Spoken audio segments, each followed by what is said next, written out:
አብዛኛው ሰዎች ላይ ይሄ ነገር ሽርክ ነው፣ ይሄ ነገር ትክክል አይደለም ብለህ ስትገልጻቸው ሙስሊሞችን እያከፈርክ ነው፣ ሙስሊሞችን ሽርክ ሙሽሪኮች ናቸው እያልክ ነውና ይሄ ትክክል አይደለም ብለው የሚማጉበት የሆነ ሁኔታ አለ።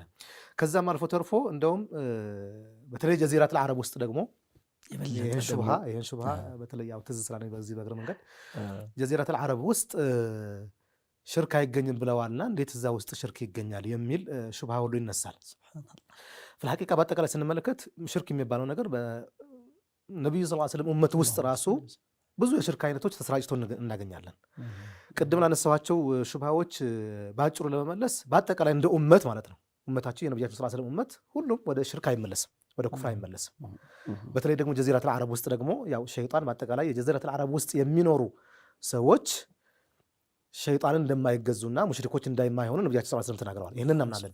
ከዛ ውስጥ ግን የተወሰኑ ሰዎች እንደ አፍራድ እንደ ግለሰብ ወደ ሽርክ የሚመለሱ ሰዎች የሉም ማለት አይደለም። ሽርክ የሚሰሩ ሰዎች አይኖሩም ማለት አይደለም። ከዛ ደግሞ አልፎም ተርፎ ደግሞ በአጠቃላይ ኺላፍ በሌለበት መልኩ እንኳን ወደ ሪዳ የሚገቡ ሰዎች አሉ እኮ። አቡበክር ረዲየላሁ ተዓላ አንሁ የተዋጓቸው ጀዚረቱል አረብ ውስጥ ነበሩ።